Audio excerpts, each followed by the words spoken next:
Hey you, my name is TomSka Ridgewell, and welcome back to Content, the show on the internet where consent isn't sexy.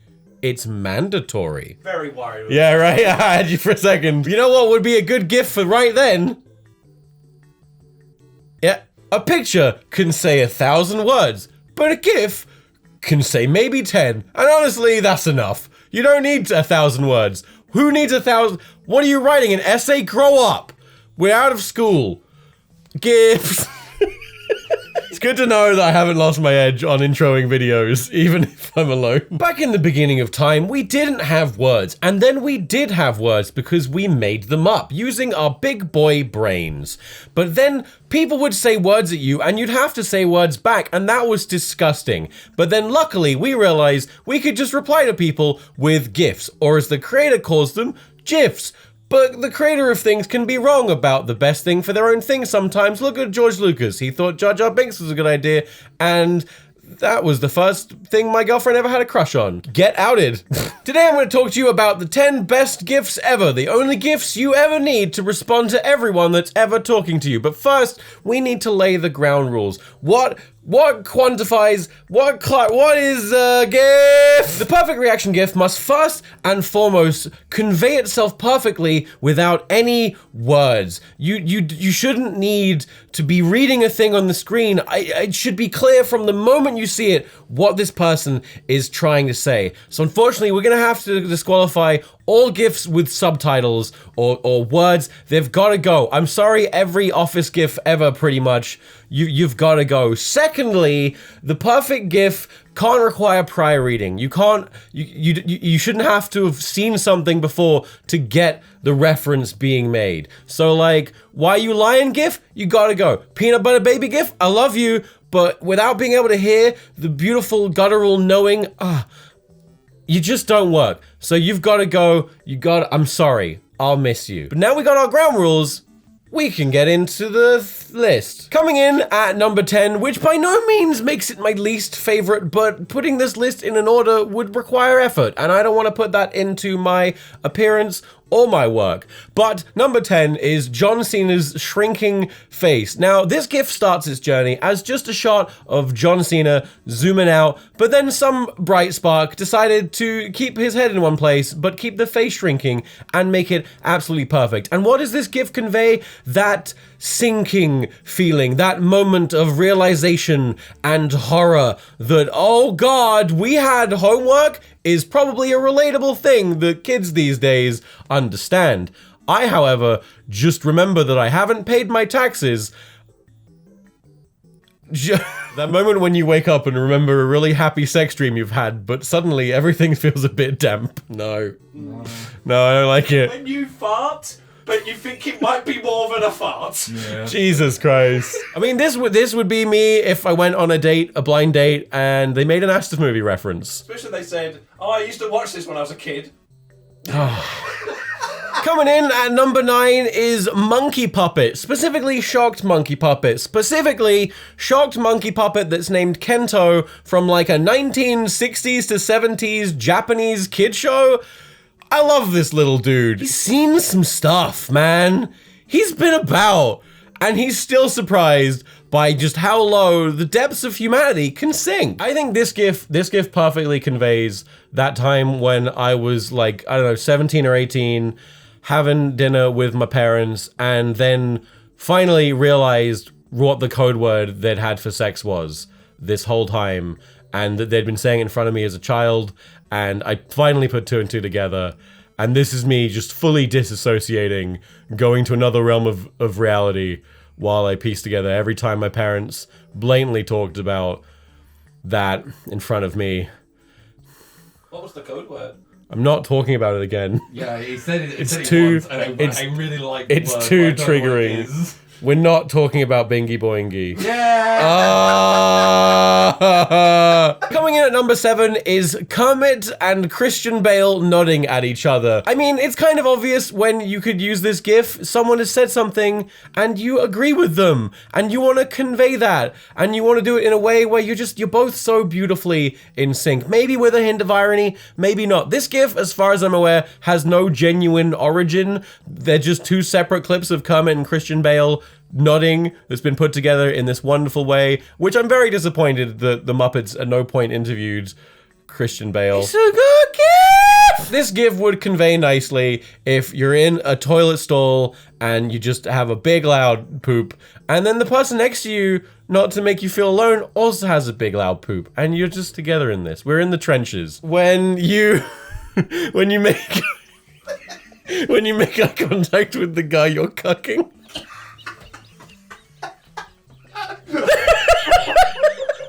At number 6, and I know I said that no Office GIFs would be in this, but you've gotta get Steve Carell cringe. That's a good cringe. Like, I struggle to find a GIF that perfectly conveys the sensation of cringe, because cringe is a deeply personal experience. I hate the idea of cringe culture being just making fun of other people. Cringe is something that you yourself are experiencing. It's something that will stick with you for the rest of your life. You'll be laying awake at night remembering the cringe, and this GIF conveys the moment that cringe first arrives. It's the face of someone that's trying to implode out of existence. Like, if I cringe a little harder, maybe I will cease to be. For example, me, when I remember the time that I went to shake a dude's hand at Comic-Con and he didn't have a hand, so I screamed, not out of fear of his lack of hand, but just out of how awkward I felt. But they thought I was screaming at their lack of a hand, and I think about this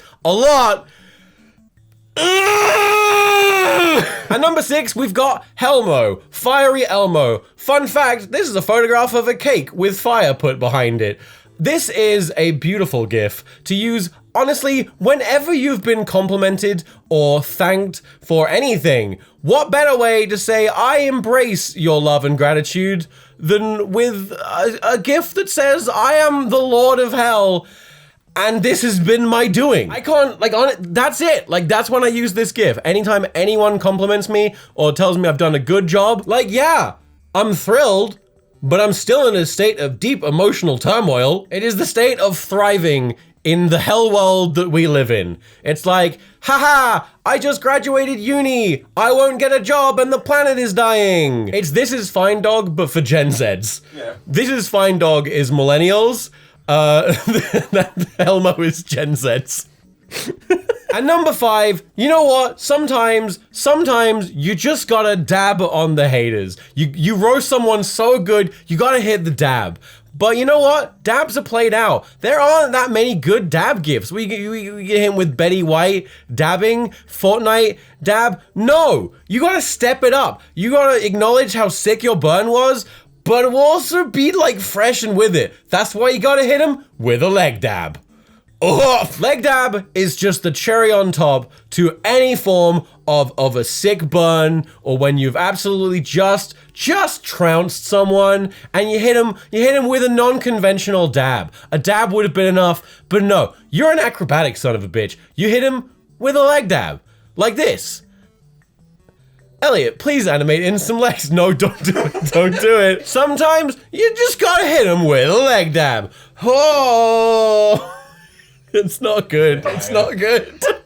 Fun fact about this GIF, though, that is our good friend Hedy Clark, who has been in many of my videos, probably most notably The Wish. Give me AIDS now! No! No! And then here she is, dabbing on him. At number 4, you know what? Sometimes people are real smart and they make a good point, but sometimes they're real dumb and they make a bad poo-poo point. What if you had a GIF that you could respond to both of those situations with? That's why you gotta whip out Wow Cry of Tanisha Thomas in Bad Girls Club, which I think is a TV show. This GIF is beautiful and emotional. Not only does it show a tear being shed, but it makes me shed a tear with the level of how lovely it is, because it just says, wow, I can't believe I just read that. Maybe someone's just pointed out that if evolution's real, how come we still got monkeys? We're a dog. Me when I'm making an online purchase and Honey shows me that I've got a great coupon code. I'd like to thank today's sponsor. We don't have a sponsor.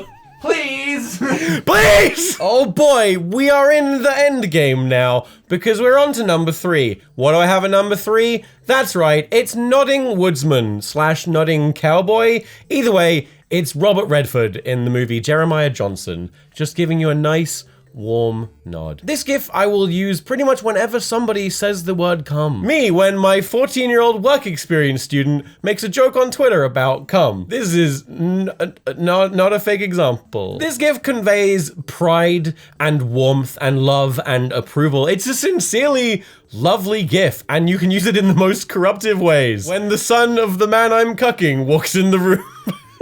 There's a whole cucking narrative. Yeah! My penis when I see a boob. Penis nods. Yeah, it's like... Yours doesn't? Oh. And number 2, we have Alfonso Mourning of the Chicago Bulls going on a journey with his face that, for me, conveys so much. It's when you realize that everything is terrible, but it's fair. And it's your fault. This is me every time I see a new news article about how likely it is that the world is gonna end in our lifetimes. And how much the planet's gonna be better off when we're all gone. Ha ha ha! Yeah, your wife just come to you and said, I want to have sex with this man in front of you, and he's better looking than you. So... yeah, I mean, I guess that's fair. That's the narrative. When you're slowly losing relevance on YouTube, but you realize that you never put the effort in to expand beyond the platform. All right, here comes number 1. But before number 1, it's time to go through some honorable mentions. Here's some GIFs that I like.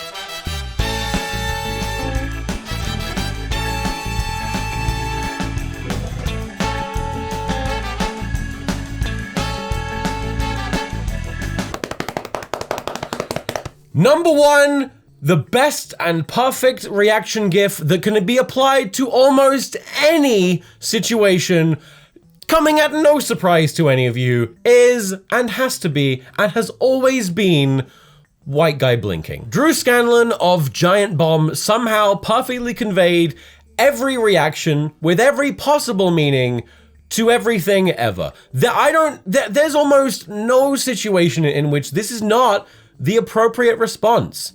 You are mildly impressed, mildly surprised, mildly offended. As long as you're mildly aroused, you see a little bit of a titty. It's when you're cucking another man and he has the realization that he'd like to be involved, and he asks it, and his wife and you both respond, and then you agree, and he didn't expect that. And there we go. It's every morning you wake up and the planet's still there. It's when you follow a good artist, and then they start posting furry penises. It's the Australian population when the government insists that climate change isn't an issue. Well, that was a video I didn't put enough effort into. Hey, here's our favorite fan art of the week. Did you know I worked on my friend's zombie economy comedy? It's called The Post-Apocalyptic Job Center, and it's right there. Also, contents come out every single week, so guess what? You can see the last one over here, and I will see you next Tuesday.